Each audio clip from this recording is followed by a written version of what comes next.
It's not calling you Josh Frydenberg, it's calling you Dosh Frydenberg. Under the coalition, taxes for hard-working Australians will always be lower. You know, I don't hold a hose, mate, and I don't sit in the control room. They're answers that only can come from Victoria, I'm afraid, because that's not my job. But I ain't spending any time, though, because in the meantime, every 3 months, a person is torn to pieces by a crocodile in North Queensland. G'day, listeners, and welcome once again to the Two Jacks. We're on episode 63, 63A, actually, due to a technical problem where we're recording on the 7th of March. We're recording this now on the 8th of March. But we have been enlightened by some early footy results and a little bit of, a great moral triumph for England in Dharamsala yesterday. So we'll bring all the latest to you. Joining me, as usual, is Hong Kong Jack. G'day, mate. How are you? Good. Who'd have thought two old blokes like us could have technical problems? Yes. Well, yeah. And then there was the sad business of me killing the file. But look, these things do happen, Jack. It's an occupational habit when old blokes get around touching things they shouldn't be anywhere near. Yeah. We are what my daughter calls 0000. Just check the oven. Just check the oven clock, and that's what it will say. Yeah, I'm across all that. I can do the oven. I know a lot of households don't have the blinking 00. In fact, our oven won't work if you've got the blinking 0, Jack. So okay. I've had to learn that. What's going on in Hong Kong at the moment? We're just about to start entering the sticky season. The sticky season. That's something of a weather forecast, I gather, a bit of humidity. It is. And the locals always tell me that the humidity goes away on Autumn Moon Festival, which this year is the 17th of September. So there's a fair bit of sweat to be shed between now and then. Very sweaty at the SCG last night, Jack, where both coaches basically said it was a wet weather game. So humid was it, players sweating so profusely that the ball gets covered in sweat. A lot of drop marks, a lot of fumbling going on there because of those conditions. Always humid in Sydney this time of year. Kicking us off, Jack, Peter Fitzsimons, he's always got a few tasks that he likes to undertake. He seems to be leading a campaign to use Indigenous place names and Indigenous spelling of place names. Yeah. It was the spelling that caught my eye with this. I just found it a little bit difficult to imagine how a non-written language can have an approved spelling of something. Well, we're talking about basic phonetics, aren't we, or phonics indeed. Peter says that he grew up in Caboolture, which he spells, he spells in the Indigenous form Caboolture, which I'm not entirely sure is the way it should go. Canberra, of course, is Canberra. And it is a place between two breasts, which the local Indigenous nation declared it because it sits in a valley between Black Mountain and the other one that I can't think of at the moment. But that's how Canberra's names come about. We have really, our place names are either Indigenous place names or English place names, Jack. Sometimes Scottish and Irish as well. So that's the mix. Yeah, the phonetic spelling is really just the first person who wrote down what they thought they heard. So that's quite unreliable, really, given the level of literacy of the people who were doing this at the time. I do notice too that SBS Weather will look at conditions around Australia and name the capital cities by their Indigenous names. I don't have a real problem with that. I think it's kind of cool. Yeah, that's fine. Of course, the end result is what will people use? I live in the city, what used to be the city of Victoria here in Hong Kong. That's right, yes. But almost no one knows what you're talking about if you tell them you live in the city of Victoria. Named after the great state. Obviously, yes, yeah. I think it actually so good. predates. It's so pleasant here. It reminds us of Bairnsdale. I think it predates Victoria. No, it does. Yeah. So obviously, it is named after Her Highness Victoria. And all that's left of the city of Victoria is a dozen little boundary stones that you can find around the edge. But yes, out with the old and in with the new, Jack. And speaking of which, Dunkley has a new local member, new federal member. The by-election held last week. I did see some additional polling has come through. I looked at the AAC website and thought it was all done and counted, but apparently there's 83% of the electorate turned up for a vote. About 17% of them will be receiving the Please Explain in the mail from the AAC and a threat of a fine. When we sort of add those in, what happened in 2022 was that 90% of the electorate turned up. It would seem now to be 83% turned up for the by-election, and there was some of the vox pops done around Frankston before the by-election where people did ask. The good people of Frankston did ask, what's a by-election? So we can understand why they might not have appeared. Labor's primary vote held. In fact, it increased by almost 1%. The Liberals' primary vote went up by almost 7%. When we look at FON, Pauline Hanson's One Nation, and the UAP not running candidates, that it seems to be that vote, and also the Animal Justice Party, which got a couple of percent in 2022. Though you take away those votes and spread them out across the two major parties, with obviously the Libs getting the lion's share of that, it seems to have accounted for a swing, which in two-party preferred terms is just about 3.86%, I think, from memory. It might be 3.56 now that I think of it. Both sides declared victory. Susan Ley might have been off the meds on Saturday night, Jack, because she thought it was a tub-thumping victory, and of course they lost. It did summon the words of the late great Billy Snedden, Jack. We didn't win, but we didn't lose. I didn't get enough votes to win, I think was Billy's quote. I got some sympathy for her. What are you doing if you're in a room full of enthusiastic campaign workers? You've got to give them some red meat. Got to give them a free drink and a sausage in bread. You can't do that. Well, it's terrible. We're awful in Victoria. I don't know what we're going to do. Perhaps we should just all stop. I don't think that's going to work. So they did. She did, as did Jane Hume, who I've got a little bit of time for. Jane actually went not quite as far as Susan Ley. So a victory was declared on both sides. It was almost resonant of the English cricket team, Jack. A moral victory. A moral victory. I thought it was a fairly regulation by-election, and it left the Liberal Party where they were beforehand, which is they are competitive but probably aren't going to win the next election. I think the only thing that I would say about it is that there has been a deliberate attempt for the Liberal Party, a shift in their policies and their remarks and perhaps their communications towards this kind of outer suburban seat, which Dunkley almost certainly is, and it would seem to have had no great effect. And that's still, I think, a problem for them to be resolved. They have, of course, talked about nuclear power in a sort of vague way this week, and we'll get to that soon. But in the meantime, I want to talk about the voice, Jack, and Frank Brennan, who walked us through his experience on the voice. You might want to explain to our listeners who Frank Brennan is. Father Frank Brennan, Jesuit priest.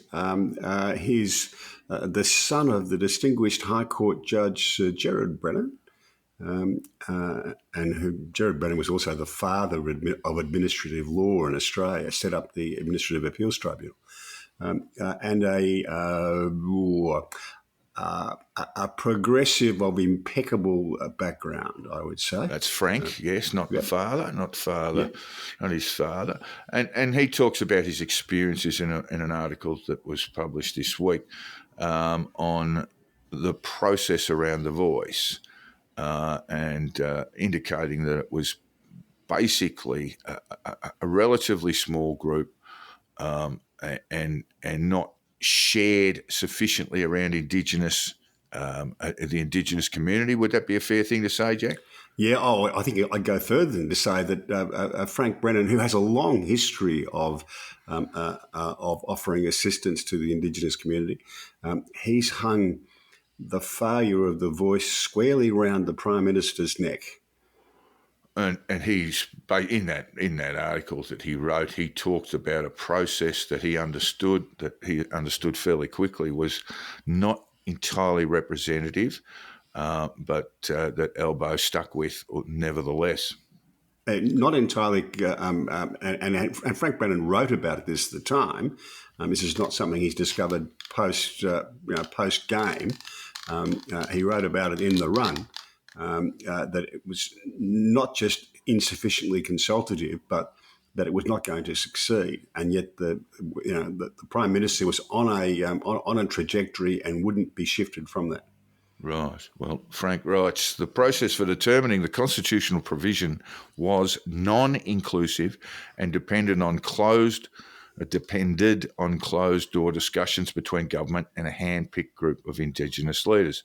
The Uluru Dialogues excluded not only the National Congress of Australia's First Peoples, it also excluded the Aboriginal members of the Commonwealth Parliament.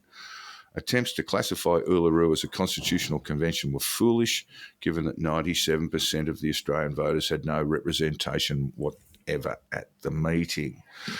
Fairly damning words, and Frank comes from the right side, I think, in that sort of progressive way.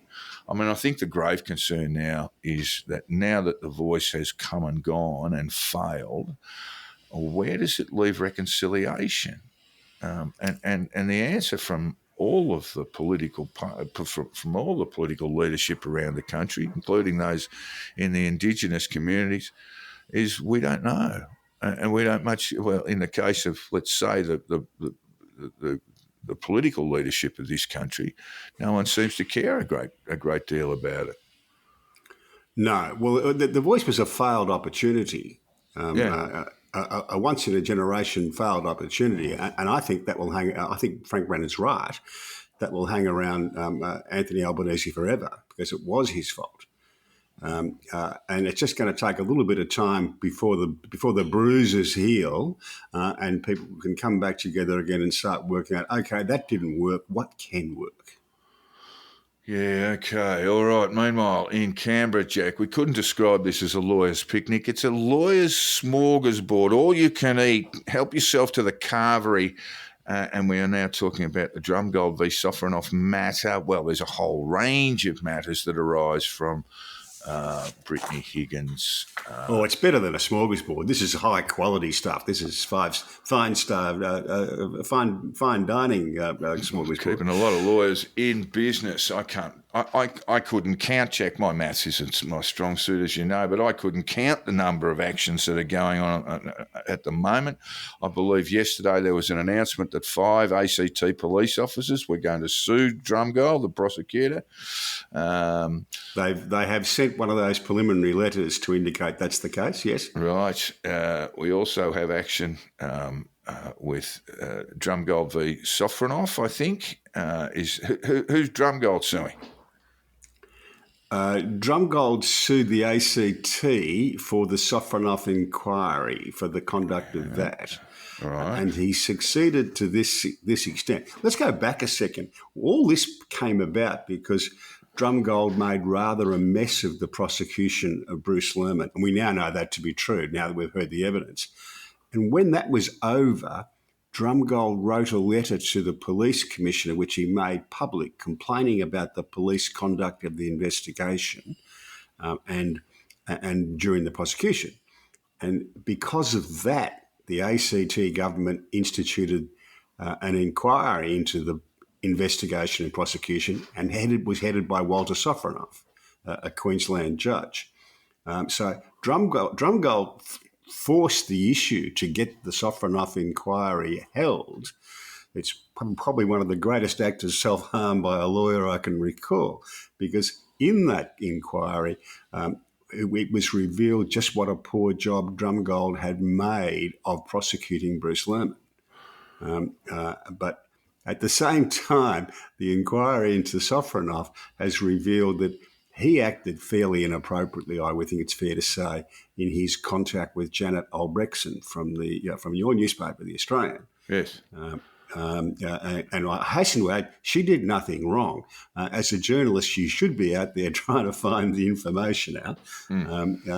But I think he was pretty clearly wrong in having quite so much contact with her and with sharing information with her before it was before the end of the inquiry. And this was determined by a judicial inquiry led by Stephen Kerr. by Justice Stephen Kerr. And it must be said that a Victorian lawyer. Yeah, Justice Kerr upheld substantially Sofronoff's findings, with the exception of those that you mentioned, the claims of apprehended bias in the relationship between Janet and Sofronoff. Yeah, there's been a lot of kerfuffle about this. Progressive Twitters determined before, as usual, before they even read Stephen Kerr's report, that this vindicated Drumgold and that all of his findings were extinct. And indeed, even Geoffrey Watson, KC, who used to advise ICAC in New South Wales, jumped into The Guardian and said much the same thing. But that's just not the case. Stephen Kerr declined to disturb all bar one of Sofronoff's findings.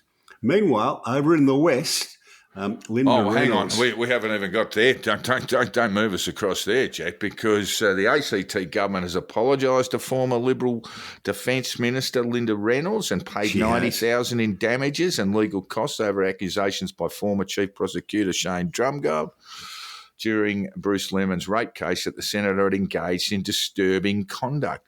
And that related to claims made by Drumgold that Reynolds was being apprised of evidence being presented to the court by her husband. She was declared witness, so she wasn't. She could not have entered the courtroom unless she was giving evidence, and that there was a claim made that she was receiving evidence, and that she was basically in cahoots with the defence in offering tips and advice, so that the defence could ask questions. That all was proven not to be the case, Jack. Well, in the Sofronoff inquiry, it was certainly proven. In fact, there are allegations made by Drumgold that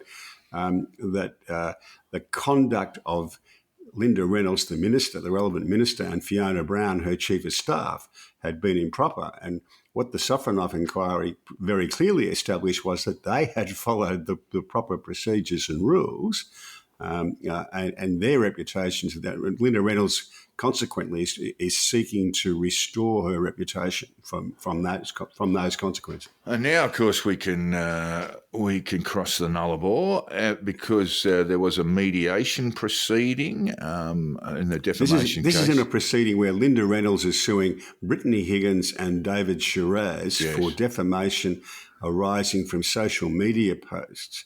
And the judge has forced the parties into mediation because, and has told them on several occasions, this should be settled. It's going to be a very costly case to run. And the fact that the judge is taking that attitude suggests that, in his view, even if Linda Reynolds is successful, the amount of damages is not going to justify the expense. Right. So that's really telling too. And of course, the stories around this was that the process itself might force David Shiraz into bankruptcy.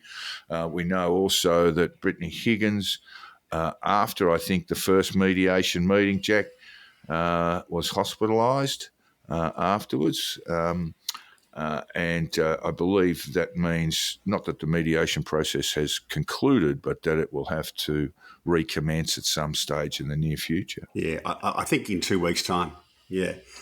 But I'd be putting up Shane Drumgold for a gong in the Queen's Birthday Honours list for services to the legal profession. He's done a great job. He's done a great job. You must be, your lawyers must be very, very pleased with the outcome. School fees to pay this year. Yeah, and, there's the car lease on the Merc. I mean, it's not an easy life. life. The south of France, all that sort of stuff. Oh God, you wouldn't spend the winter in Australia, would you? I noticed that Duncan McNabb had a bit of a. I presume this is on his Twitter. Duncan McNabb's a very good friend of mine, former New South Wales police officer. And now working for Channel 7 in their sort of crime department, their true crime department. Very, very fine man. Probably the man most responsible for launching the inquiry into the gay bashings and murders and the failure for New South Wales police to act, which has been a judicial inquiry going on in Australia. And Duncan is a bon vivant. And what do you have to say for himself, Jack? He was talking about an article by, is it Peter Garvey from the Oz? Yes. which was very Peter good. Garvey in the West. He's one of the Western Australian Bureau guys. And this is Duncan. A bit of a giggle with the late defamation barrister Clive Evatt a while back. A mate had just got Clive's bill that if you wanted to make a quid, then a wig and a gown was infinitely superior to a balaclava and a sawn-off. Yes, yeah. So there you go. And that was in relation to a piece that Peter Garvey wrote. Very, very good journalist is Peter Garvey. Jack, the big story, of course, is the LNP have put all their weight behind nuclear energy in Australia. There was an announcement during the week, but talk about vague. We were told that all things were on the table, all nuclear things were on the table, including large-scale nuclear reactors, and that we're also told that they would be built around our major capital cities on the eastern seaboard, Melbourne and Sydney, possibly Brisbane. But the actual locations, not quite there yet. And you and I have talked about nuclear power. My view is that it might be carbon neutral, carbon free, not quite, but it is neither cheap nor reliable, and that's going to be the big issue for them. The big issue is going to be the NIMBY one, really, politically, if they try and sell this, and they will. The big issue is going to be, well, where are you going to put them? Yeah. North Head. You reckon? Yeah. Pop one on Point Piper, mate. Just next well, to the if it's to save the planet, we have to do it, It is a really bold thing for the coalition to do. One wonders, we were talking about the Dunkley by-election. Neither Albo nor Dutz were in Dunkley on a by-election night. It was Albo's birthday, so he could have the night off. And Peter Dutton flew west to meet up with Australia's wealthiest woman, who I believe it was her birthday as well, Jack. I think it is, yes. Yeah. So she turned up there, and then the policy rolled out.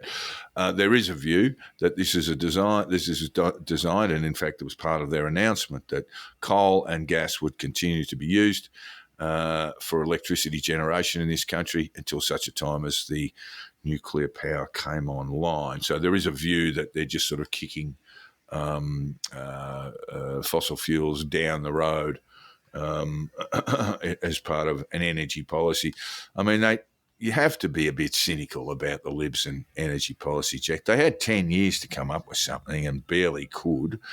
We had the awful situation there when Morrison was in power, when they announced their it actually might have been the Turnbull years, when they announced their policy and then let the Nats pick through it over the next 2 weeks. They have struggled in this regard for a very long time.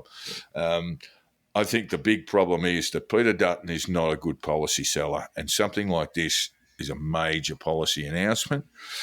They will obviously try and avoid a lot of detail, issuing a lot of detail, but I just don't think this is Peter Dutton's strong suit. And they're backed into a corner on this. Nor is it Chris Bowen's. Well, Chris Bowen's not the leader of the opposition, mate. You know, I mean, you can. But he's running.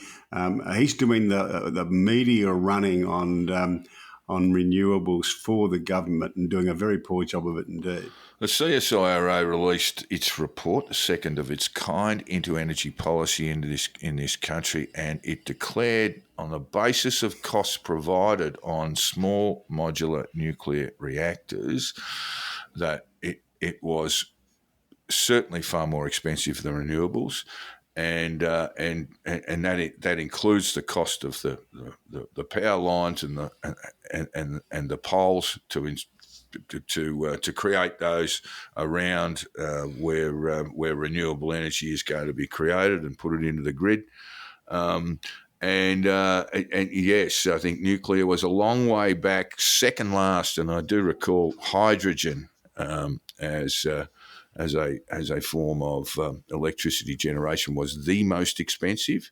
Green hydrogen or nay, it didn't seem to matter according to CSIRO. With next cab on the most expensive rank was nuclear. And there's going to be a lot of technical stuff written about this. I honestly don't think this is a very smart move for the Libs at all. We'll see. But it does, of course, bring in some of our letters from some of our readers, and of course our beloved Baseman. You sent me a video, Baseman. I can't open it. We love you, brother, but I couldn't play your video. But what you did say about nuclear was, as far as I know, Howard's ban still stands. Would there have to be a House of Reps Senate vote to unban it, Spaceman? If so, I doubt it would ever get through the Senate. And I think that's a pretty good point, isn't it? Yeah, it may well struggle to get through the Senate. Yeah. Well, I mean, presuming the Labor government opposes it and the Greens oppose it, you only need two more people to knock it off. Yeah. There was no justification for the ban at the time, and it's still a silly idea, but sometimes these things are hard to unravel. I did notice too that Burmo, the sole remaining moderate left in the senior ranks of the Federal Liberal Party, Simon Birmingham actually came out and said that all G20 countries are looking at nuclear at the moment. And he was kind of right, except to say the Italians had two referenda, one in 1987 in the wake of Chernobyl, and the other in, I'm going to say 2013 in the wake of Fukushima. Fukushima, yeah. Yeah, a referenda there. So I went looking to see how these things can be undone. Unlike Australia's system, we have a referenda for constitutional change. It's not a constitutional matter for the Italians, but they would need to legislate over the top of that. They are having discussions in and around small modular nuclear reactors as well.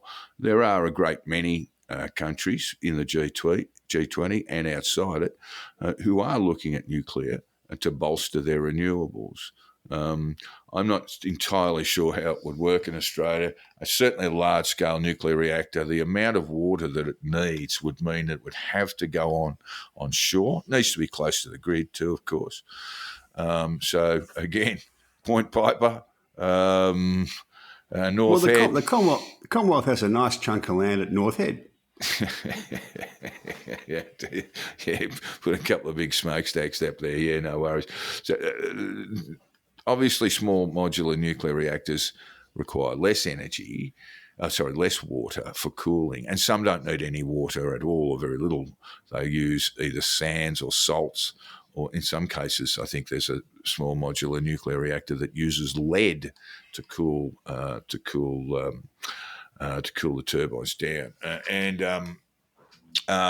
I just don't know how you place those in around Australia's river systems, Jack, because the old Mackellar poem, droughts and flooding rains. Droughts we get a lot of, and our river systems do dry up. Yeah. I look at this on a sort of a wider aspect, I suppose. You look around the world, and most of what the West is doing in transition to nuclear energy is going to have almost no effect on the planet, even if you accept all of the modelling. And that's because in India, Indonesia, and China, the amount of fossil fuels burnt is increasing faster than the rate of transition in the West. And that's going to continue. Well, this week our carbon emissions were released out of Australia, Jack. And we haven't changed one iota. Really hasn't. The only time our carbon emissions reduced significantly was during the period of the carbon tax, Jack. Interesting, isn't it? Was it a tax? Well, no, it wasn't a tax, of course. Well spotted. But it was called a tax, and it's the only time while that was in place, the CPRS, I think it was called, Jack. While that was in place, a genuine carbon trading system, our emissions dropped quite dramatically. But since that was repealed, we're way back up again, and this year showed us to be no different to last year in terms of emissions. So there you go.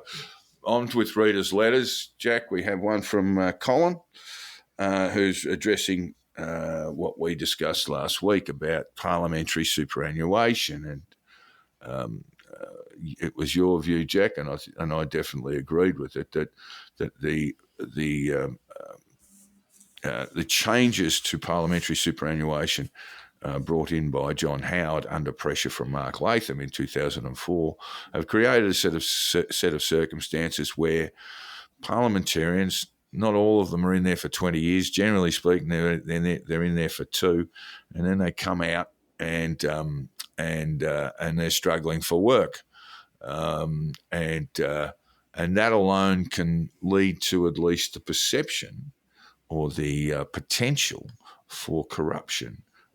So you're of the view, I guess, generally that politicians should be well remunerated and offered some assistance in outside of politics when that time comes. Yes, I don't like the idea that politicians, when they know their time is going to be up, are having to start to look at what they can do next to earn enough to survive. It's very hard for former politicians to go back to their profession or to their business or whatever. That's normally life's moved on for them in the meantime. Yeah. And if they are unsure what their future's going to be, it raises the temptation and the perception that they will be looking towards their future in their decision making before they go. And I think that's a bad idea. Well, Colin disagrees with you, so we must read out what he had to say. He said, I found it hard to believe the let's get parliamentarians back to the old superannuation arrangements got so much traction. I suspect Howard thought there were no votes in MPs, senators, salaries, post office allowances, super salaries in 2004. Doubtful if anything has changed. I'd certainly agree with that. We have to give pollies a bigger, if we have to give pollies a bigger super salary to stop them being influenced by foreign entities, then it's a poor world we live in. At what point would it stop? He goes on to talk about politicians' salaries, and then he came back. He said, what I didn't say is the 2 major parties look after their politicians post that part of their life through positions on boards, committees, and the AAT. For some, it's a job for life in so many ways. Look, there's a lot to be said for that, but at the same time, I recall talking to a retired politician, and she talked about how she had very few job offers. Now, she was a state politician and was subject to a much healthier superannuation scheme. But when you leave politics, the door often closes. Now, we are smacked around the head by appointments. Scott Morrison's just taken one with Mike Pompeo. Christopher Pyne received some criticism around his appointment for a company providing defence equipment to the ADF and to the Ministry for Defence, of which he was I think he was involved in defence procurement in early days. And, of course, the gaming industry for the Labor Party, Jack, in particular, but both sides as well, does offer some jobs. But generally speaking... and very importantly, the superannuation industry. Yeah, that's another one. That's another one too. So, yes, there are the sort of jobs for boys in retirement, jobs for boys and girls in retirement.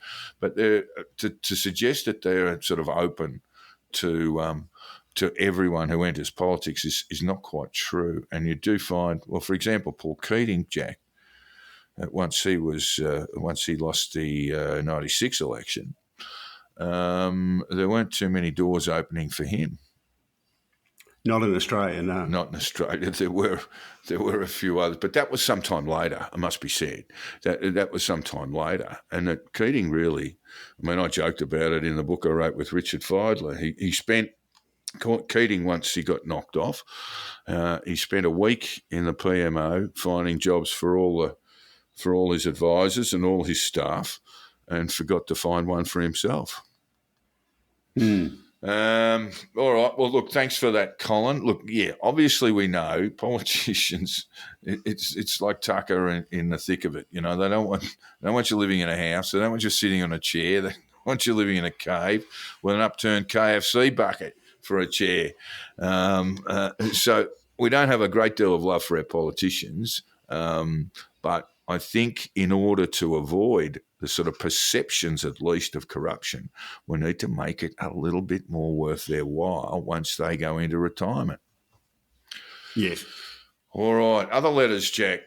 This is from our good mate Lawrence, our farming mate Lawrence. And this is in relation to the Alabama Supreme Court decision to which has effectively put a ban on IVF.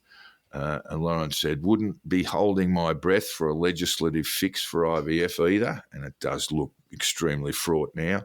Despite positive comments, there's been a distinct lack of action on behalf of GOP lawmakers in Alabama, recognising the fetus as a person is the right to life lobby's holy grail. They are furiously lobbying to keep it and in an election year.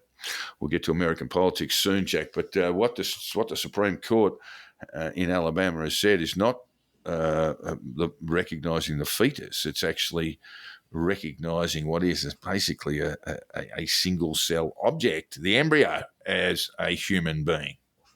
Yes. It's a curious decision, and I wonder whether it will hold. But unravelling that decision with legislation is going to be a tricky process.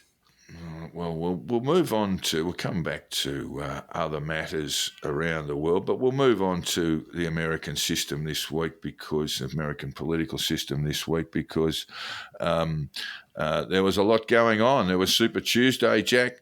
I think Nikki Haley won Vermont, and she cleaned up in DC. Did very, very well there. Yeah, and all five DC Republicans voted for her. There aren't many, but she managed to win that, pick up a few delegate points. She won Vermont, as I say, but the rest of it was all Trump. And similarly Biden, who has really no opposition. Joe Biden did lose American Samoa, Jack. Yes. That'll be a problem. That won't be a big problem for him. But it looks more and more now, in the absence of a in the absence of a tap on the shoulder for Joe in and around the DNC in August in Chicago. The polling's terrible. Yeah, his polling's terrible. I just see 38.1% approval rating. I don't go for a lot of the head-to-head stuff, but because I think it's just way too early. But his approval ratings are 38, I think 38.1, which is lower than anybody in recent history, including Trump, when he was president. So his polling needs to improve, and I can't really see that happening. And so now we're looking at who might step in.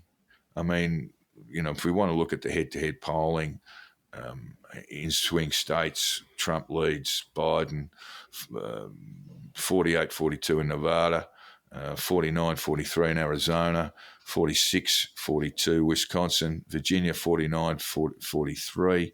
This is a Bloomberg poll. Pennsylvania 50-41. That's in Joe's home state, well, not Delaware, but where he was born.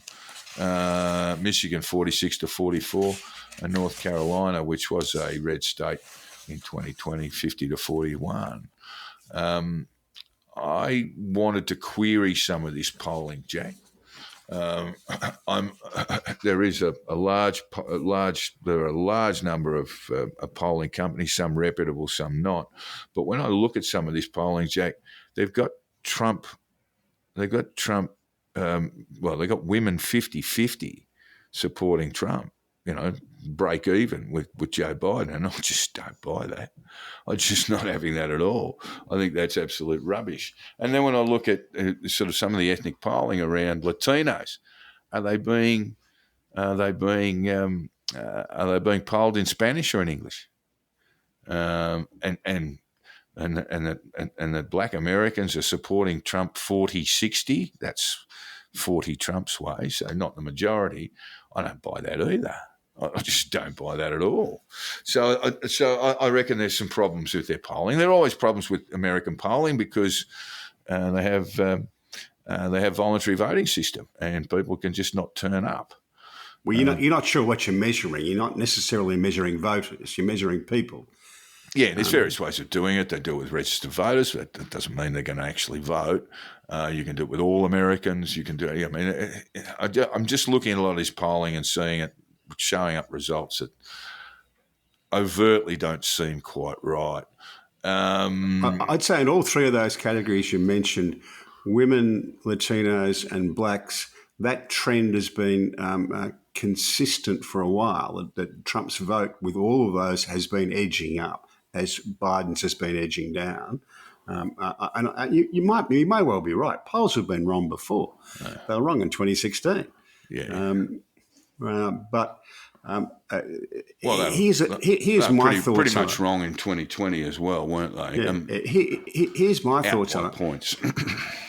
And that I've been reading a lot from Democratic pundits, and there's a long piece in the New Yorker from one of Biden's interviewing one of Biden's closest advisors as to how they all see it.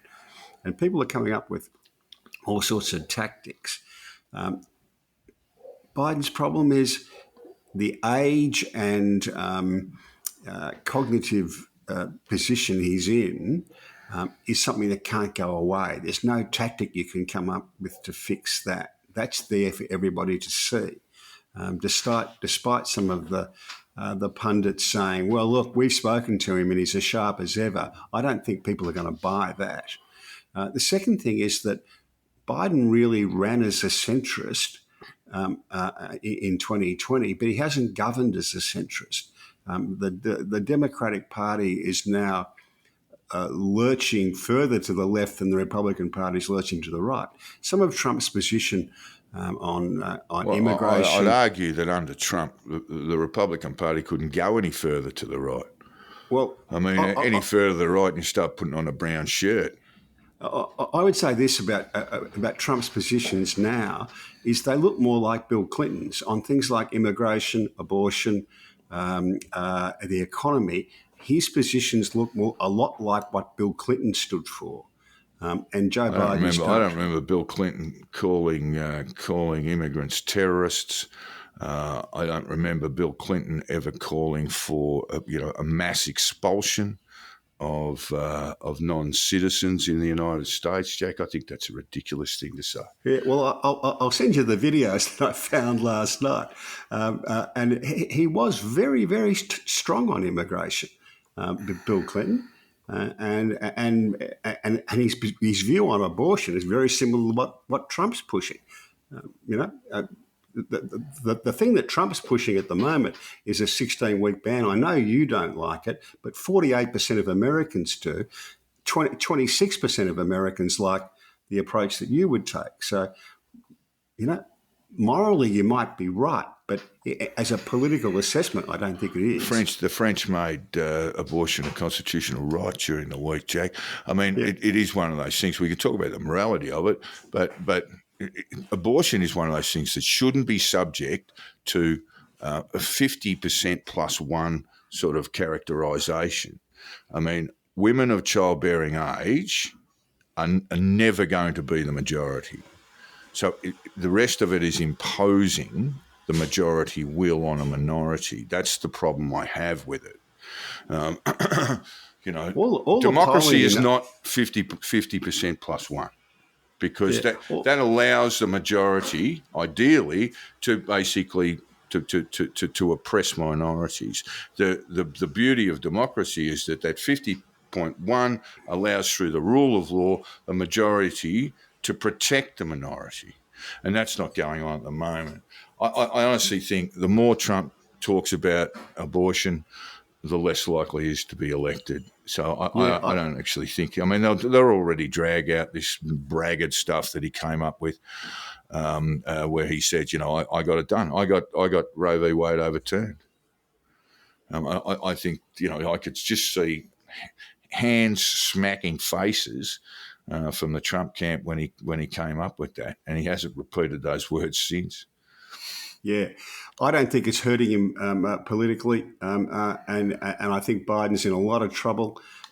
His close advisor told the New Yorker that what they think is that come November, the major consideration for voters is going to be the threat to democracy. I just don't think that's right.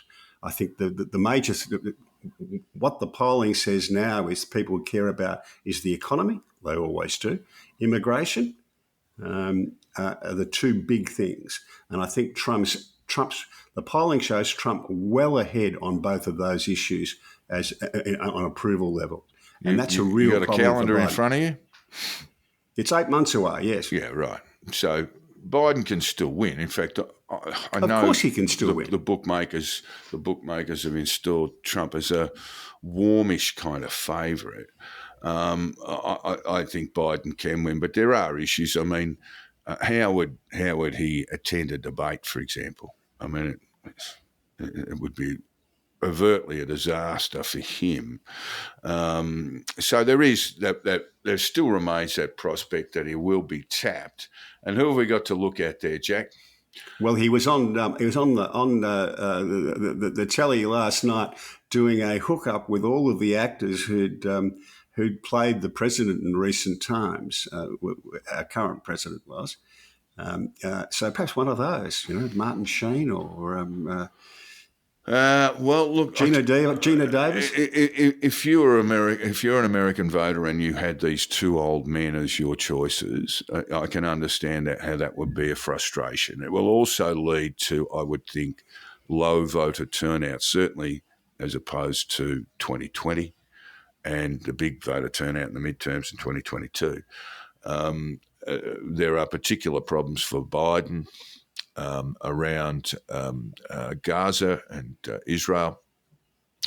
With the left in America, there's this distinct possibility that some of the hard left in America won't turn out to vote for him because of that. And similarly, we've seen there's a sort of never Trumper streak within the Republican Party. with polling suggesting in South Carolina, in places like Michigan, that you've got sort of 30% of Republican voters who are saying now in March that they will not vote Republican. Yeah, there is a definite strain of people who say, look, we like his policies, we like Trump's policies, but we can't forgive his behaviour from the election day in 2020 until I don't know that they're inauguration. saying we like his policies, but we're not going to forgive him for January 6th. No, what they're saying is that this is an unstable lunatic.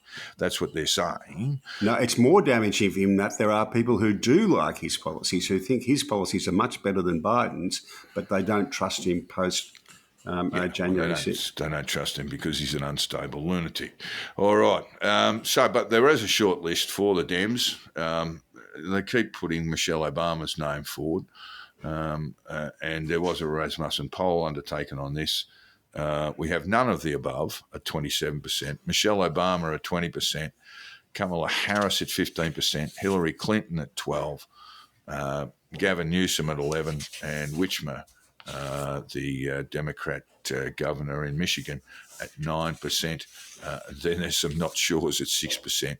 It's probably not a great list to provide them with. There's no way Michelle Obama will put herself forward as a candidate.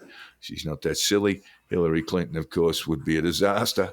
And so the only names that I look on that I look there are that are perhaps likely to come forward as Newsom from California, and possibly Kamala Harris. They don't have a lot. Well, Newsom will certainly come forward if he gets a chance.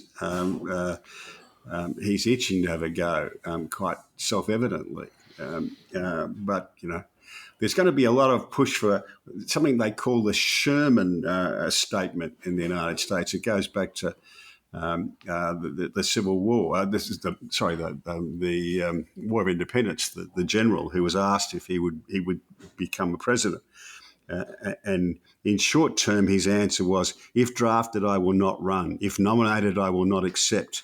If elected, I will not serve." And this is the gold standard. If you say anything less than that, people will think you're still a candidate. The last person who did make that sort of statement was Dick Cheney in 2008 and said no, he wasn't going to be a candidate. LBJ too. Just a little correction there. Sherman was, of course, a Civil War general, Jack, fighting for the Union side, of course, and his name was used for the first major rollout of tanks in World War II. They were Sherman tanks. So Sherman led the Second Army, and the man who would become president led the First. And so Sherman chased them all the way from. It was Sherman who basically bombed Atlanta. Anyway, but yeah, look, there's not a lot there. You've talked about someone like Barack Obama tapping Joe on the shoulder around the time of the Democratic National Convention, which would be August, and by that stage they would have someone already installed. Is there anyone else, any governor, any congresswoman or man in the American system who could run for the Democrats? Yeah, the governor of Illinois, Pritzker. Okay, well, Illinois is a solid blue state. Because of Chicago, the rest of it's pretty standard Middle East, so Midwest. So you've got to be able to appeal to a broader group of people. Yeah, and he's a pretty good operator. He may well be the first Illinois governor for some time who won't end up in a federal prison. Yes, well, there you go. There's a breakout there. And he has his own money. They own a small chain of hotels called the Hyatt Hotels. Oh, yeah. Oh, well, he'd be a Paris Hilton. He'd be a Paris Hilton relative. Yes, look, that's all very possible, I suppose. Just look, we just want to remind listeners that the issue around that, you've basically got your population centres on the east and west coast of the United States, major population centres there, and the population moves to these centres all the time.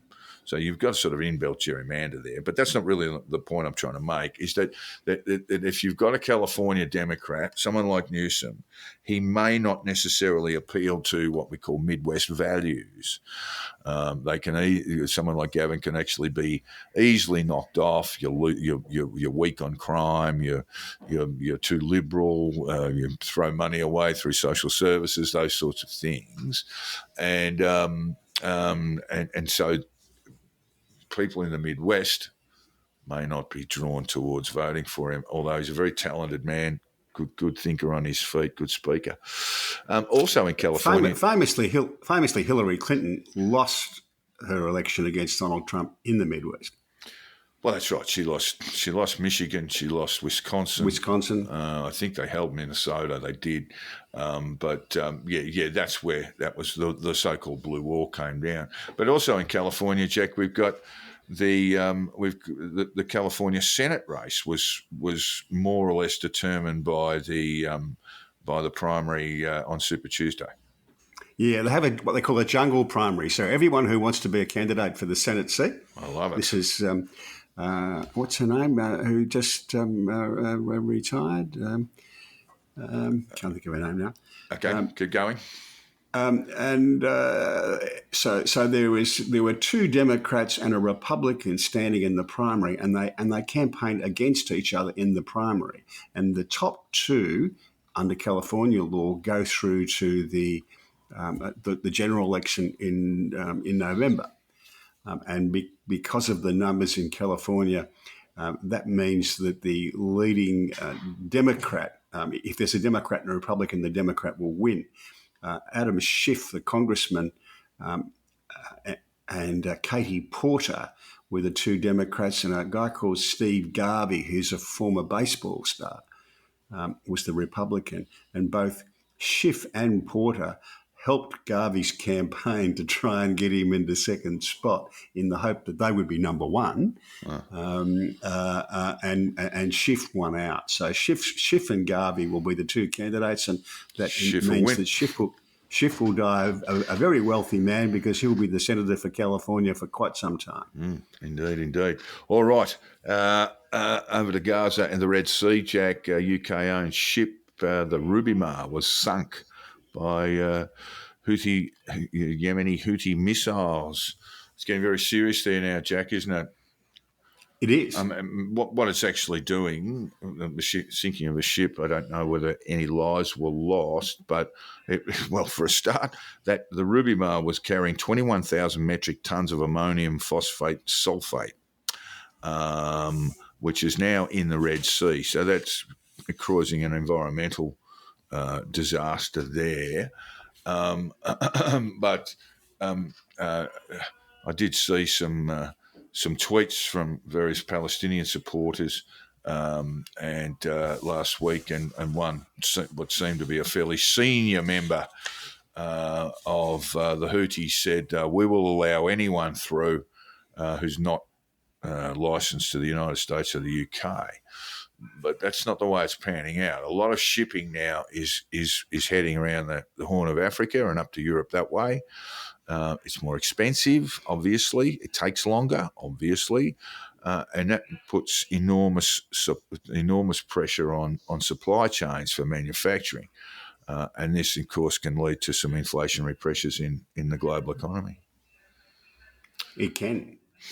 I don't think that the West can stand by and let this happen.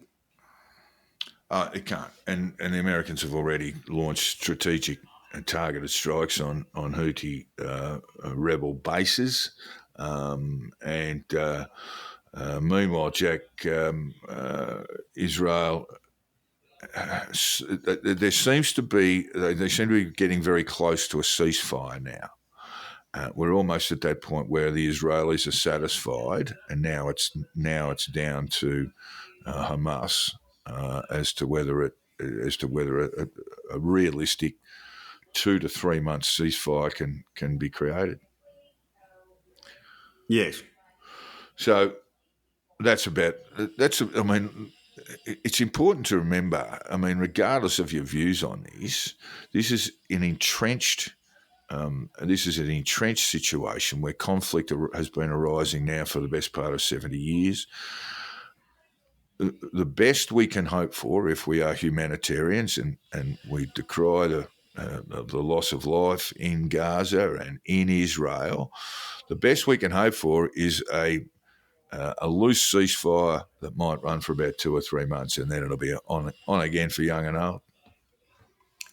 If you care about the Gazans, the best thing we can hope for is the destruction of Hamas, and the Gazans get a fresh start. Yeah, but it's a hope. I mean, Hamas. I mean, you can understand Hamas's military wing will be severely restricted from the actions of the IDF. But to suggest that will lead to the end of Hamas is probably wishful thinking. I don't know. I mean, basically, you've got 14-year-old kids in Gaza who are the next generation of Hamas or Islamic Jihad, whatever you like. I mean, I just don't think this. I just don't think this ends. I can't see how this ends. The best we can hope for is a three-month ceasefire where civilians sort of begin to rebuild their shattered lives. And if they do that without the United Nations Relief and Works Agency, they'll be better off. Well, they're going to need humanitarian aid, Jack, so I'm not quite sure where that comes from, but there's going to be quite a lot of it. It doesn't come from the UN, and where's it come from? Hezbollah? I suspect it's going to have to come from the other Arab countries. Yeah.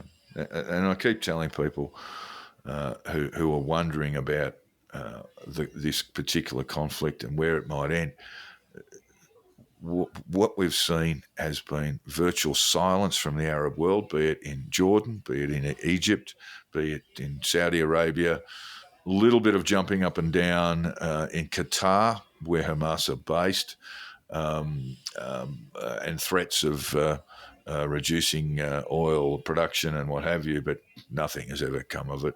And the Arab world their silence speaks a great deal. They are saying, we want Hamas gone, and we don't care all that much about the Palestinians.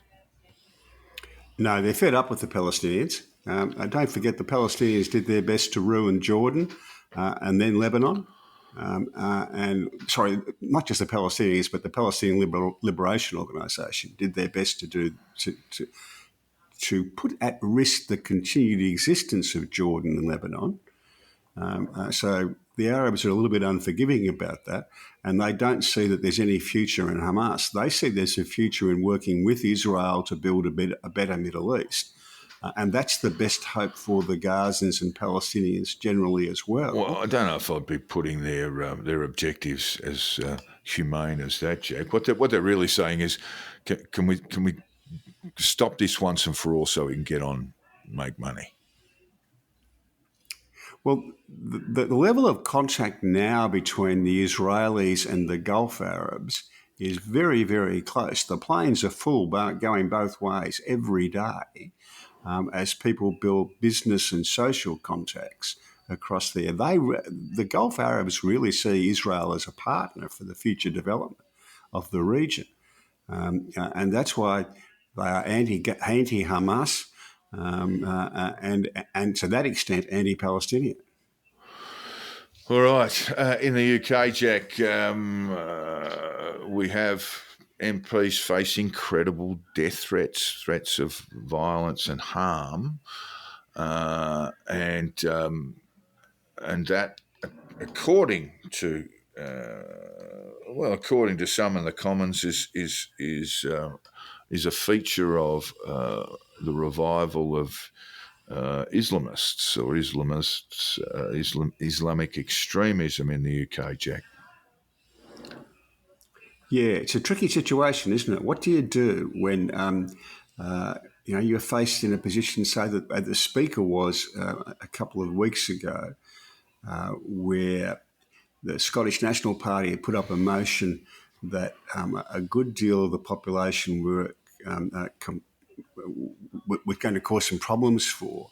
And he's been giving intelligence from the police and other sources that MPs were facing credible threats of death if that went ahead. And he caved, and he, broke with customary parliamentary procedure to avoid that problem. But what do you do? This is a really tricky question. Do you say, well, we want to keep our MPs safe, or do you say we've got a responsibility to do the right thing, whatever the risks? And these threats are credible enough. MPs are being offered stab vests to wear. Well, of course, we have had 2 MPs recently murdered, one by a hard right extremist, and not an Islamist at all. So there is a history of this, a history of unspeakable violence perpetrated on MPs. And we must remember that MPs, in the normal course of their duties, are walking the streets of their electorates. They are visiting businesses. They are visiting homes. They are very vulnerable. Yeah, operating out of a shopfront constituency office, etc., etc. Another MP had just resigned because he found the pressure of those threats intolerable. So it's a difficult situation for them to deal with. Yeah, it's very, very bad situation. You know something's going terribly wrong with your country when that happens. I know that, through some of these sort of freedom movement sort of nonsense, I know that MPs routinely, particularly in Victoria, that MPs were routinely facing death threats from characters within that so-called freedom movement. Generally speaking, there's not a lot that can be done on the basis of a threat made on social media. You can impose, or the police may get involved if it becomes very serious. And there were a number of prosecutions for idiots who'd made genuine threats against politicians. But generally speaking, it goes into the police too hard basket, and these people are subject, and not just them, but their staff members and their family members are placed in very vulnerable situations. Yeah. All right, we're moving forward, Jack. Just before we leave there, yeah. Rishi Sunak did say that he yes. thought Britain was the world's most successful multi-ethnic, multi-faith democracy. And as an Australian, I've got to say, no, we're well ahead of you. Yeah, he finally did launch. I think he had 2 speeches on this, didn't he? And the first one was a bit of a disaster. Yeah, so he ended up coming out with some good words, but it was all a bit muddled. Meanwhile, we won't leave the UK just yet, because there was a by-election win. George Galloway, who's a roll gold lunatic, he won the seat of Rochdale. I think Labor vote needs to be explained, but Labor vote was 8%, Jack. Yeah, not quite 8%, but in fairness, they had nominated a candidate, I can't think of his name, Asif someone or other, a Muslim chap. Azali, yeah. Asif Adali, that's it. And after the nominations were closed, it became apparent that he'd said some things in speeches and on social media that the Labor leadership found abhorrent, but they couldn't. It was too late to replace him, so Labor didn't campaign at all. Yeah, so they only got 8% of the vote. That explains that. But Galloway, this is all, the Rochdale is up in Lancashire, in the north east of the country, northeast of England, and it does sort of pose the potential problem for Labor, who seem to be sort of skating into power. Their polling has them running at about 50%. First past the post voting system in the UK, so no preferential voting.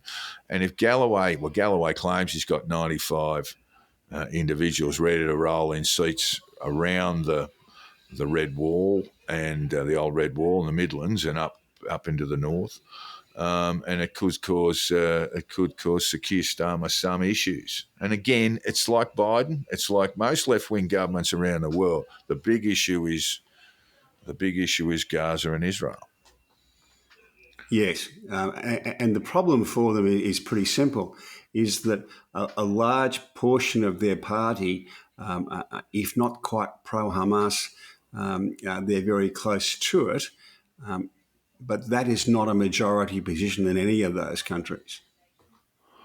Tell me a little bit about the UK's budget problems, Jack. The UK's problems. Yeah. Well, there's a budget coming, isn't there? The tax burden is the highest it's been since the 1940s, post-war, so higher than any Labor government since Clement Attlee. And public spending as a share of GDP is, bar a very brief periods after the Great Crash and during COVID, the highest it's been for well over 40 years. And whatever the Chancellor does on Wednesday, this coming Wednesday, isn't it, Jack? Yesterday, in fact. Oh, they delivered it. Well, okay. So their budget's out. What do we know about it? It was a nothing budget, really. Sort of fiddling at the edges. Same old. Yep. Beer cigs up. Yeah, pretty much. There's a few fiddling around with how they organise tax, etc., and taking the tax benefit off second homes and things like that, but nothing dramatic. All right, very, very quickly, Jack, because we've got so much sport to get through. South Africa, the latest annual statistics, more than 27,000 people were murdered or subject to manslaughter in a year, 1 year. But only 12% of those cases, those homicide cases, were solved. Wow. You've really got a lot of crime in that country there. You've got, routine security van heists, robberies, aggravated burglaries, which we call home invasions these days. These sorts of things are going on all the time in South Africa. I was talking to a couple of business fellows who'd recently come back from Johannesburg, and they're very successful business people. So they stay in the nicest part of Johannesburg, good hotels, etc., and they were told, just don't go out. It's a little bit different to the days when a mate of mine was in South Africa, and that would have been 25 years ago. And he just said, "Look, I'm just going to go down to the ATM and get some money." And the people who were looking after him, they said, "Oh, for Christ's sake, don't do that." And they are organised a small security contingent to walk him down to the ATM and keep an eye on him while he pulled his cash out. So it's got a little bit worse than that. Yeah, and as far as daily life's concerned, if you're living over there, you get a text every day to tell you which hours your electricity will be running for. All right. Now, Jack, the big story in sport is, as is often the case, not a sporting story. Sam Kerr has been charged with, and I'll find the exact, because I just finished writing about this, Jack. She's been charged under UK law under the Section 11B of the Crime and Disorder Act 1998, where a public order offence under the Public Order Act 1986 is aggravated by a term of racial abuse, where what she is alleged to have said to a police officer caused said walloper to feel harassed, alarmed or distressed, Jack. She is alleged to have called, or the police are alleging that she called the cop a stupid white bastard. She's denied this, and her defence is claiming that she called the cop a stupid white cop, not a bastard. But it doesn't seem to be the bastard or the cop that seems to be the problem. And I did, of course, reference Vic Richardson's remarks to what is almost certainly Douglas Jardine. Which one of you bastards call this bastard a bastard? There's nothing wrong with calling someone a bastard these days, but if you add an adjective around colour or ethnicity in UK law, you've got a real problem. Yes. And this is a public order offence, so it might be drunk in public, offensive behaviour, offensive language, that sort of thing. But when it is aggravated around using the term on a colour chart, it becomes now an offence where she could face potentially, won't happen, but potentially 6 months in jail. Up to 2 years, I think. Oh, the one I looked at said 6 months, but there are various components to that law. I'll see if I can find it for you, but there are various components to that law, which, one is sort of genuine threats of violence, which might come with a more serious penalty. But for just referring to someone's ethnicity or colour it will aggravate a public order offence away from a caution and into potentially a jail term. All seems rather ridiculous, doesn't it, Jack? It does. Kerr has I think, an Indian grandmother. Sri Lankan, I think. She's related to, you remember, the Eagles midfielder? She's the brother. She's the sister of Daniel Kerr. I think that's right. I was going to say cousin. I wasn't too sure. No, she's his sister. He was he wasn't the best of that great Eagles midfield, but he was the most skillful. A terrifically good player. All right. Who's had a troubled life since. My view of this is where some of the racial politics gets you these days. If you make everything about race, then in the end, everything's about race. Yeah. I think that's. I sort of agree with you there. It just seems ridiculous. People have been calling for her to be sacked as the captain of the Matildas, suspended. I think Craig Foster has called for her to be suspended and educated on matters, race and ethnicity. But it must be said that she's actually on leave. She's out of contract with the Matildas at the moment. So she would not be available for selection for the Matildas for at least 8 months. And she's not the current captain of the Matildas. And her on and off field responsibilities rest entirely with Chelsea Footy Club. This is the best thing about the story, in my view. She'd scored a hat-trick in a Chelsea win the night before this incident took place. And this was at 5 o'clock in the morning. 5 o'clock in the morning. Nothing good happens at 5 o'clock in in the morning, mate. And she's had a little bit of a spew. She has had a chunder in the cab, yeah. She did have a chunder in the cab. And she's had a blue with the cabbie over the fare. Over the clean-up cost. And then the wallop, well, possibly, yeah. And then the wallopers have entered the fray, and that's where it ended. So now, instead of a simple public order offence, potentially, we have this racial imbroglio. Is she a racist? No, she's not a racist. I mean, it's all very silly, isn't it, in the end? Yeah, I just thought the story, it just makes you proud to be an Aussie. Yeah, there you go. There's a lot of that stuff, you know. There was a lot of that. Good on you. I thought there was the initial reports were that she had racially vilified someone, which ended up being sort of vaguely true. And this sort of horrified people. And they went, oh, no, she's just got pissed in a cab and had to go on a copper. My only comment is someone needs to take her aside and say, Sam, if you chunder in a cab, just pay the cleaning costs. Yeah. Well, moving on with sport, big news, Jack. New Zealand, the Black Caps, where are they playing? Oh, they're in Christchurch. First day's play. In fact, they were 1 for 47, 2 for 61, and all out for 162, with Josh Hazelwood taking 5 for 31. Mitchell Stark 3 for 59, Pat Cummins 1 for 35, and Cameron Green picked up a wicket. Nathan Lyon only bowled a couple of overs. So a bit of a green top there by the sounds of things. I haven't seen a moment of play, but that is a shocking lapse. It is Tim Southey, their captain's 100th test. He has been out of wickets for a while too. And there have been some talk about, I think, Ross Taylor, the former New Zealand great batsman, been talking about some of the cultural issues around the Black Caps, who have always been seen as the good guys of international cricket, Jack. All teams have their little problems.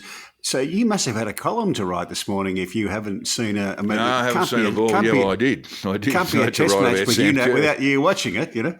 Well, I didn't have to write about Sam Kerr. I did write about Sam Kerr. So, yeah, I missed it all. I was keeping an eye on the score, and the last time I looked, it was 1 for 60. So I was a bit shocked just to see them all out. Australia, none for 2 in reply. So they've just got out the bat and faced the first over. Also, Jack, of course... in what is considered the world's most attractive, most beautiful cricket field in Dharamsala, the England have had a fun. Well, they've gained a significant moral ascendancy. They were all out for 218. and India won for 135 in reply at stumps last night. That match will kick off at 3 o'clock in about an hour's time as we record this into the second day's play. You and I had a little bit of a chat about it, Jack. England's batting, Kuldeep was sensational. He broke open. He took 5 of the first 6 wickets, and we can talk about Bazball and all that sort of stuff till the cows come home, but really, when all was said and done, he bowled them out. He bowled their best batters out. He got Crawley out. He got Duckett out. They were 1 for 100, of course, at one stage, and lost their second wicket for 100. He knocked over Ollie Pope. Jadeja got Joe Root. Johnny Bairstow playing his 100th test got 29, but he was also basically, and as was Stokes, but they were both just taken by Yadav, or Kuldeep Yadav, who is, I reckon, one of the best spinners in the world. He's a left-handed leg spinner. It's all counterintuitive stuff. The ball pitches, and his stock ball will pitch and turn sharply into the right-handed batsman. He knocked a few over bowled. He knocked a few over LBW, just bowling beautifully. But of course, he's got Ravi Ashwin and Ravindra Jadeja to bowl with, and it was just too much for England. Oh, and the two seamers who had no luck at all in the first session. They got none fizz, and it just looked like they just bowled to take the shine off the ball. Bumrah bowled 13 overs, and probably could have got 2 or 3, couldn't he? Yeah. And Siraj is a very good bowler too. They just tightened it up, and then the ball went to the spinners. Kuldeep is a very, very fine bowler. He bowled magnificently. Yeah. But it is easier to bowl well when your entire bowling attack's bowling well. Yeah, that's right. But he just has that ability to bowl that really good ball. So forget Bazball. In fact, they scored at 3.78 and over for their 218 for what that's worth. Crawley got 79. It was a disappointing dismissal because he looked like he was going to go on and make 100, but he was clean bowled by a ripping nut from Kuldeep. Yeah, but Crawley and Harry Brook are the future for England. Yeah. But for all the talk about Bazball, the way I look at it is this: the best Test team in the world at the moment. I know Australia are the world champions, but I would have India at the top of my chart. Australia next. England would be third, and Bazball doesn't change that reality. Bazball did get England close to beating Australia in the Ashes last summer when I thought Australia were the better side. But Australia's going to have their work cut out. I think India turns up next summer, doesn't it? Look, the question I would want you to answer, Jack, is should Yashasvi Jaiswal, who got 57 in 58 balls as the opening batsman, should he thank Ben Duckett for that innings? Well, of course he should. He wouldn't have known how to do this. 5 4s, 3 6s. If Ben hadn't showed him. The only man out got stumped from a Bashir delivery, attempting something fairly reckless. Jaiswal, listeners, is someone to watch. He is going to be a superstar. And the great Rohit Sharma, 52 not out, the captain. He believes his captaincy's got better. It certainly has. It wasn't his strong suit, but what a player, what a batsman. That will be a fine series next summer, I think. Yeah, it's going to be a ripper. Look, their depth is just extraordinary. But conditions are not going to suit. Ashwin's never taken a lot of wickets out here, but Kuldeep, yeah, he could be a real handful. And of course, last night your beloved Swans kicked off what do they call it, round zero, with a very strong win, very very good last quarter performance against Melbourne, Jack, and their big recruit. Brody Grundy. Brody Grundy, their ruckman, he was probably the best man on the ground and up against his former teammate, Max Gawn, who's considered the best ruckman in the caper. Had a ripping night out. Both forward lines looked a little dysfunctional, and there wasn't a lot of scoring, but certainly out by three-quarter time, I think there hadn't been all that many goals scored. But Sydney ran away with it. My best on ground was Isaac Heaney. Back in the midfield. Good. In the midfield after a few years as a forward, had a ripper. Did have a ripper, and he was basically, because they're missing. I mean, both sides are missing quite a few players, particularly Melbourne's forwards are missing, but for Sydney, their midfield were missing. They're missing quite a few there. So Heaney, who normally plays either wing or a sort of running half forward, was in the mids, and he's a big, strong-bodied bloke, as we all know. Played a ripper last night. And Sydney won the clearances for the first time in about 18 months, I think. Yeah. That hasn't been their strong point. No, look, and it just does look like Grundy as their sort of major recruitment for the year, mature age recruitment, seems to be a really big move. They needed a ruckman, and here he was. I mean, unfortunately, he was sort of playing at Melbourne as a forward. He's not a forward; he's a ruckman. But there just wasn't space for him because Max Gawn is the best ruckman going around. Watching that, I thought Melbourne thought they could turn Max into a forward, but he didn't want to do it, and they were stuck with Grundy. He couldn't play. Neither of them are forwards, mate. Neither of them are forwards, and Maxie particularly. I mean, he barely kick, you know. He had one magic quarter in a. He kicked four in a quarter, didn't he? Once. Yeah. Yeah. But it's not going to happen all that often. Also in AFL, we saw Jimmy Webster get 7 weeks. The St Kilda player for a high bump on Jai Simpkin, which left Jai Simpkin certainly removed from the ground on concussion. And the latest from him is that he's following all the concussion protocols and might be back in a week or two. Jimmy Webster, he's a bit of a fringe player at St Kilda. He's lunged at him. He's kept the elbow tucked in, but he's made contact with the head, jumped and made contact with the head. It looked bad. It was bad. 7 weeks enough, Jack?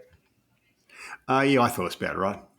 Yeah, a lot of people talking 10. I don't have a strong view whether it should be 7, 8, 9 or 10. What I do think is the AFL have to make a statement around that matter, around that incident, because we don't want to see it anymore. We don't want to see that game anymore. I mean, you know, we've got all football codes at the moment have got issues around CTE. And in the AFL, the head is sacrosanct. Do not stay away from the head. So I think a big statement needed to be made. Port Adelaide's, I think it's Sam Palpepper. He got 4 for another head bump as well. It wasn't as bad as Webster's actions, but he took the 4. I think that's pretty much the way he plays his footy, isn't it? Just a bit of white line fever, that Palpepper. The game's immeasurably better for getting rid of these things, which were very commonplace 30 years ago. Well, we've got a lot of retired footballers, the beloved names of our youth, Jack, who are sick men and demented, early onset dementia. It's very, very sad. I used to work with Mario Fennick in the NRL, of course. I used to work with Murray, lovely bloke. And now he's got CTE, early onset dementia. It's really sad to see. We don't want to see our heroes go that way. So, to be honest, it wasn't good for the game then. No, it wasn't. No. It didn't get people going through the turnstiles. Put it that way. So, but in the mid '80s, the Webster bump on Simpkin would have been probably downfield if the umpire picked it up, but that's all. Yeah, fair enough. Now, also, Jack, the NRL, speaking of the NRL, they had a couple of games in Vegas. And everyone, particularly Peter Volandis, thought it was a stunning success, Jack. But in the US, their TV numbers were 44,000 for the first game and 61,000 for the second, which is that's basically shopping network stuff, mate. Do you think Peter Volandis is adopting the old US Army proposal of declare victory and go home? Look, it's not a bad thing, but in terms of expanding the game... I think they're locked in for next year as well, aren't they? Yeah, they are. It's not a bad thing, but it's not going to expand their game into the United States. It's just going to be a bit of a... it's a little bit like... You remember it was at the Saints and Port Adelaide kicked it off. They're playing footy in China. A bemused group of Chinese supporters. Not many of them turning up. There would have been some free tickets handed around too. Yeah. Fed them a bit of food. A friend of mine from here went up to Shanghai to watch Port, and his wife went up there. I think they run some kind of a freebie out of this somehow or other, and they thought it was good fun, but it's not really got a future. Yeah, look, why not have a go at it? And look, I didn't watch the first game. I was working, but I did watch the second. And rugby league is alive and well. Well, that covers us for sport. Other than we've got Ground Zero continuing tonight at the Gabba, where the Lions meet my beloved Blues. I would have actually tipped the Lions, Jack, in a moment of realism.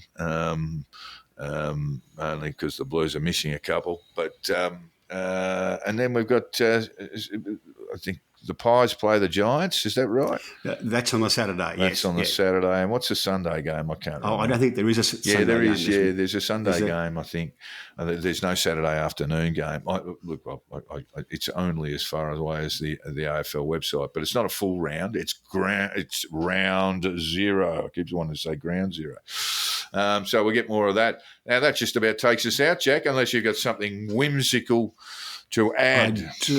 I do. Do you remember Paul Gascoigne? Gazza. Yeah, Gazza. You bet I do. He spewed in a few cabs over the journey. I think, and he's still doing appearances everywhere. And see him on Instagram. He earns his money because he tells a good story. Yeah. This Gazza.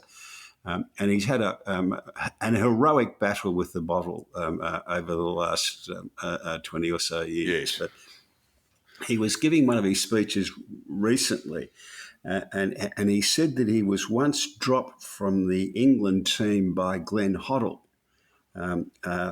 for making a joke about Christianity. He said, when Hoddle said to him, when he found God, I said, fuck me, that must have been one hell of a pass. Because Glenn Hoddle was the manager of the English side when Beckham was sent off in a semi-final, and for those who haven't seen the wonderful documentary on David Beckham, please do. It's a great doco, and he reveals himself to be a very, very likeable human being, and he copped a backlash that I still have to pinch myself and think about. He received death threats. His wife was told that they were going to abduct his firstborn child.